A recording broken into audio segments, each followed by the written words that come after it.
She puts her phone down. The lights go off. And that's when her mind finally starts to wander. Most men think a good night text is just politeness, something you send to be nice, something safe. And that's exactly why it fails. Because the moment she closes her eyes, the men who played it safe disappear. Here's the cold truth. If your message blends in, you vanish. But if your message hits the right psychological nerve, you don't just get remembered, you slip into her subconscious. Nighttime is when logic shuts down and imagination takes over. And the man who understands that doesn't chase attention. He plants himself where it matters most. There are 6 specific good night messages that aren't designed to be liked. They're designed to be felt, remembered, and quietly replayed while she's alone in the dark. This isn't about texting better. It's about understanding how women think when no one is watching, when they're alone with their thoughts. If that kind of insight matters to you, hit like and subscribe now. Not for entertainment, but as a commitment to upgrading how you move. Because once you understand what happens in her mind at night, you'll never send another careless message again. Number 1. Good night. I'll try not to show up in your dreams, but no promises. Most men don't realize what actually happens when a woman goes to bed. The lights go off, the noise fades, and the logical part of her mind finally loosens its grip. This is not the moment of reason. This is the moment of imagery, memory, and emotion. Nighttime is when her inner world takes over, and that's exactly why careless messages die there.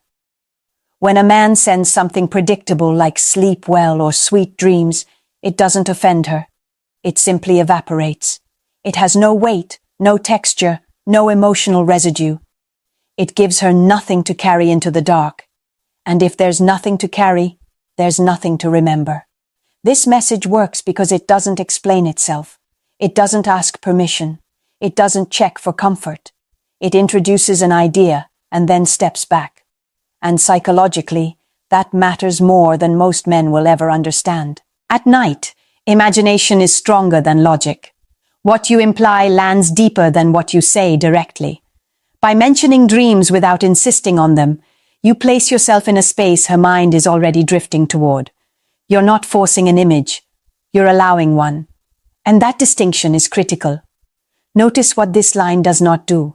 It doesn't ask, "Will you dream about me?" That would be insecure. It doesn't say, "I hope you think about me."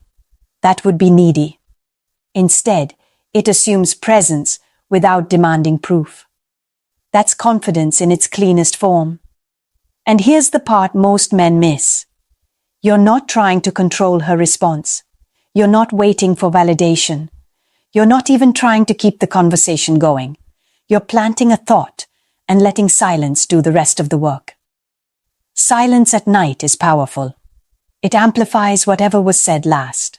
This is why men who overtext lose ground. They flood the moment with noise and give her no space to feel. This line does the opposite. It creates space, and then gently occupies it. For a woman, the phrase "no promises" carries a subtle edge. It suggests unpredictability without chaos, confidence without pressure. It signals that you're comfortable with ambiguity, which is far more attractive than certainty wrapped in desperation. And whether she smiles, laughs, or quietly rereads it once before putting her phone down doesn't actually matter. Because either way, you've already done what most men fail to do. You've entered her internal world without knocking. That's the difference between a man who hopes to be remembered and a man who understands how memory is formed. The man who enters her dreams didn't ask for permission. He implied himself. Number 2, rest well. But don't smile too much tomorrow thinking about me. This line separates men who hope from men who assume. And that difference is everything. Most men communicate from a place of uncertainty. They wonder how they're coming across. They worry about being too much. They carefully soften their words so they won't risk being seen as confident. Because confidence, to the insecure man, feels dangerous. He mistakes it for arrogance, and in doing so, he permanently places himself beneath the woman he's trying to attract. This message does the opposite. It assumes presence. It assumes impact. It assumes that you already occupy space in her mind, and you don't ask her to confirm it. That's why it works. Confidence isn't loud. It doesn't explain itself. It doesn't wait to be approved. Confidence simply states reality as if it's already been decided. And psychologically, women are far more responsive to a man who operates from that frame than one who waits to be chosen. Notice the direction of time here. You're not talking about tonight anymore. You're projecting yourself into tomorrow. You're quietly telling her that this connection doesn't end when the lights go out. It carries forward. And the female mind is highly responsive to continuity. She doesn't just feel something. She anticipates it. This is where most men break down. They're afraid of being perceived as cocky, so they shrink their language. They add disclaimers. They soften statements into questions, and every time they do that, they signal uncertainty. Not humility, uncertainty. This line contains none of that. Don't smile too much isn't a request. It's playful control. It frames her reaction before it happens, and once a reaction has been framed, the mind unconsciously checks in with it. Tomorrow morning, when she does smile, even briefly, you're the association her mind returns to. That's emotional programming without force. And here's the deeper layer. You're not chasing a response. You're not asking her to reply. You're not waiting by your phone to see if she validates you. You've already moved on mentally. That emotional independence is what gives this message its pull.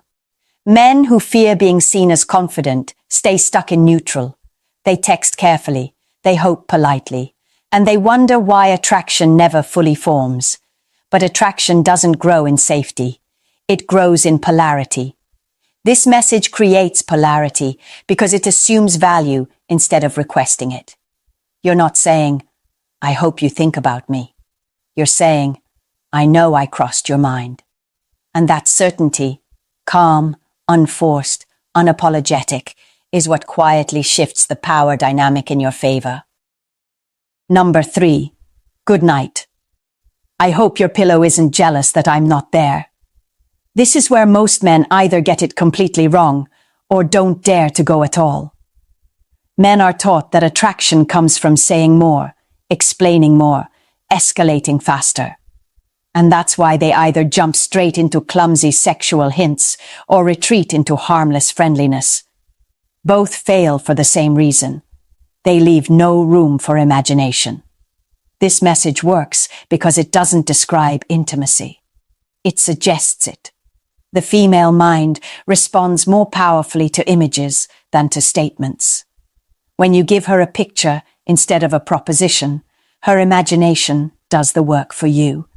And imagination always feels safer, deeper, and more personal than anything handed to her directly. Mentioning a pillow is disarming. It's everyday, innocent, non-threatening. But it's also intimate in context.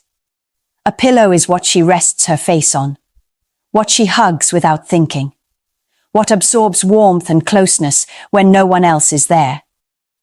By referencing it casually, you step into an intimate mental space without invading it.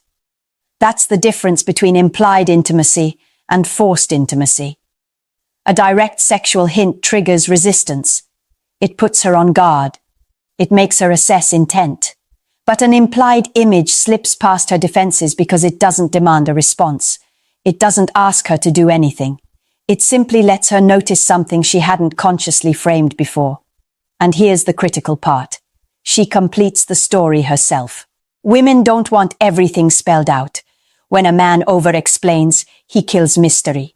He removes participation.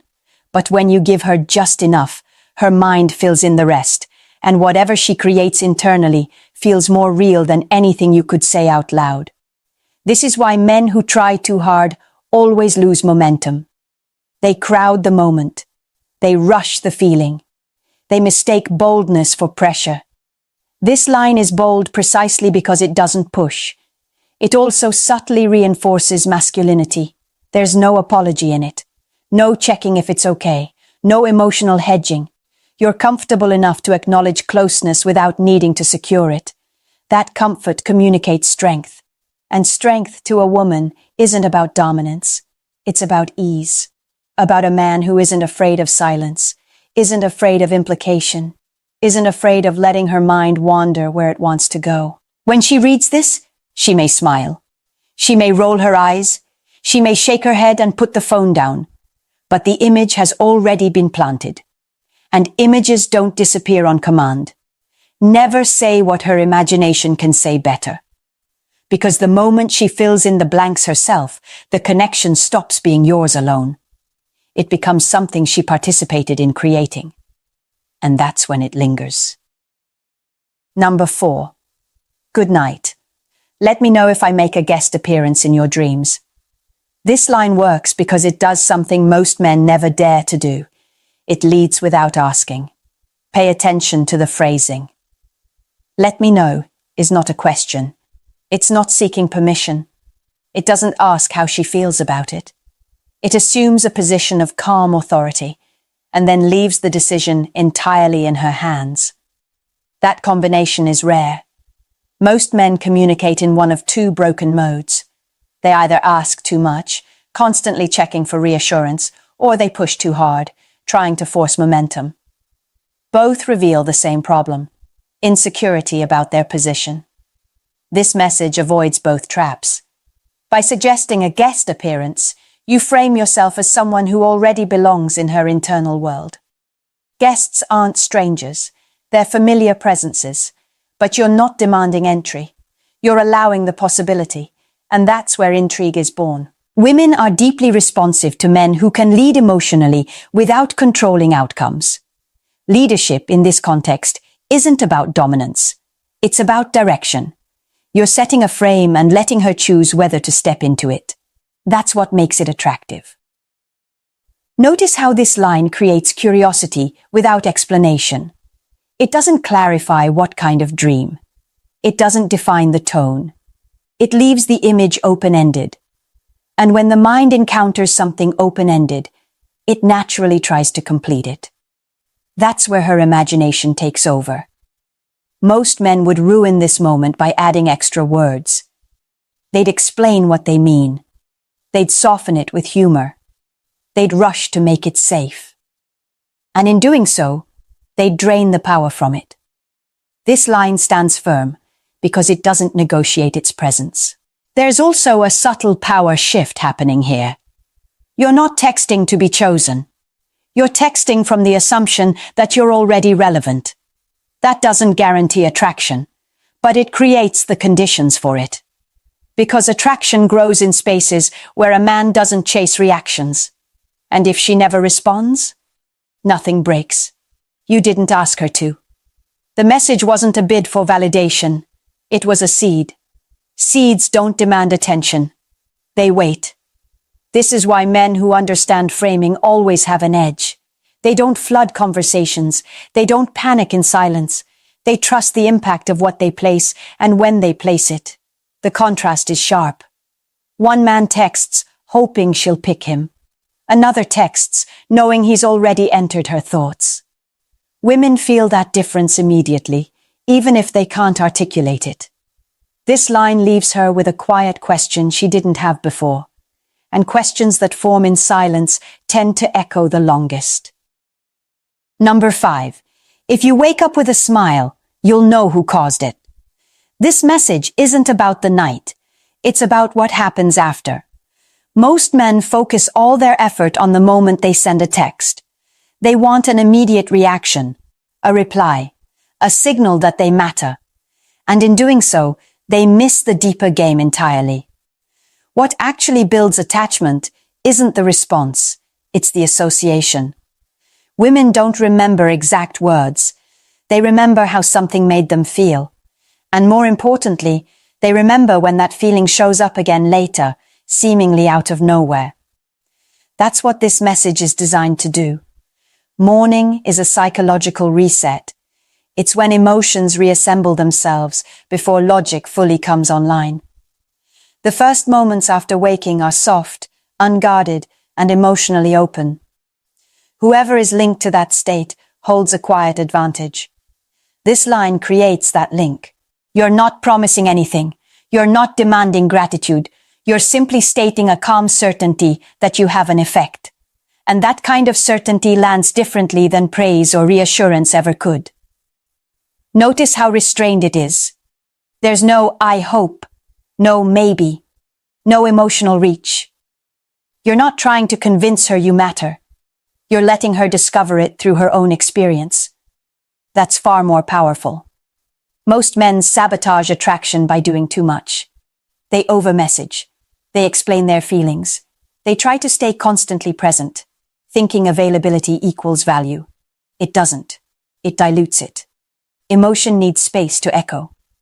One well-placed line at the right psychological moment creates more imprint than 10 texts sent out of anxiety. This message also subtly positions you as a positive emotional influence without making you responsible for her happiness. You're not claiming ownership of her mood. You're acknowledging impact. And there's a critical difference between the two. Impact is attractive. Responsibility is heavy. By framing it this way, you allow her to notice the smile herself. And once she notices it, her mind naturally asks why. That question leads back to you. But it feels like her conclusion, not your attempt. That's how emotional anchoring works. You don't tell her how to feel. You let her feel, then recognize the source. Men who chase attention never create anchors. They create noise. Men who understand timing create moments that linger long after the conversation ends. This line isn't meant to be followed up. It's meant to be left alone. Because the real work happens when you're not there.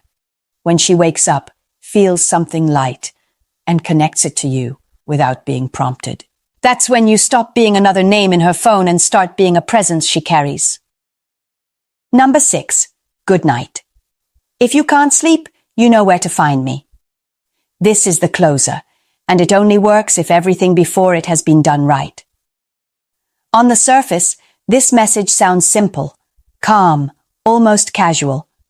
But psychologically, it hits a place most men never know how to occupy, being available without being attached. Women are drawn to men who feel safe, but not static, present, but not dependent. This line sits precisely in that space. You're not pulling her closer. You're not disappearing either.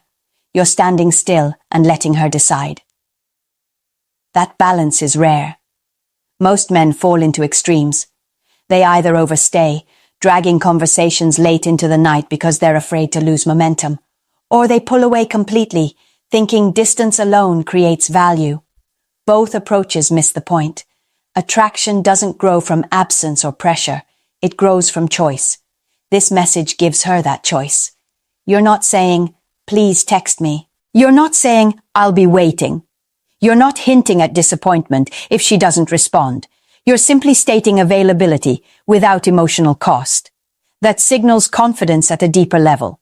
It tells her you're grounded enough to be there and secure enough to be fine either way. And that emotional self-containment is what makes a man feel solid rather than needy. There's also a layer of mystery here that most men accidentally destroy.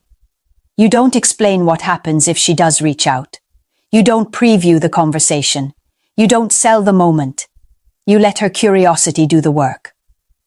What would happen if I texted him? What would we talk about? Why does this feel different from everyone else? Those questions only appear when a man doesn't overdefine himself. Emotionally, this line positions you as a calm presence rather than a demand. You're not the man who needs to be chosen to feel validated. You're the man who's open, but not reaching. And women instinctively respect that. This is where emotional safety enters. She knows she can reach out without pressure, without obligation, without being pulled into something she didn't choose.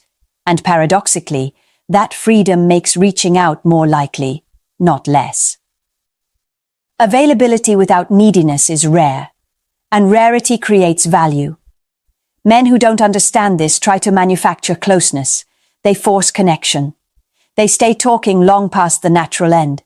And in doing so, they drain attraction instead of building it. This message does the opposite. It ends the night cleanly, confidently. It leaves her with a sense of openness rather than expectation. And that feeling lingers far longer than any forced conversation ever could. You're not positioning yourself as an option she pities. You're positioning yourself as an option she wants. And that difference defines everything that comes next. These 6 messages were never about clever wording. They were about position. Men who lose in dating believe attraction comes from effort. More texts, more reassurance, more availability. And that's exactly why they stay anxious, reactive, and forgettable. Because the moment you need a response, you give away leverage. What you've learned here is different. When a woman thinks about you in silence, when there's no notification, no prompt, no pressure, that's when you've already won. Not because you chased her attention, but because you knew how to leave an imprint. You understood timing. You understood space. You understood how her mind works when the world goes quiet. You don't need instant replies. You don't need confirmation. You don't need to be chosen in real time. Men who text to be loved stay restless. Men who text to create impact stay in control. That's the shift. These messages don't ask for anything. They don't negotiate attraction. They don't plead for connection. They place you calmly in her internal world, and then they step back. And what remains is curiosity, association, and emotional memory. If this way of thinking feels unfamiliar, that's a good sign. It means you're moving away from reactive behavior and toward intentional communication. And that's where real power begins. If you want to understand women from the inside out, not guess, not hope, not overcorrect, subscribe now. This channel isn't about tricks, it's about clarity. Leave a comment if you've ever said the right thing at the right moment and felt the shift immediately. And share this with the man who still thinks texting is just texting. Because once you see what actually drives emotional connection, you don't go back.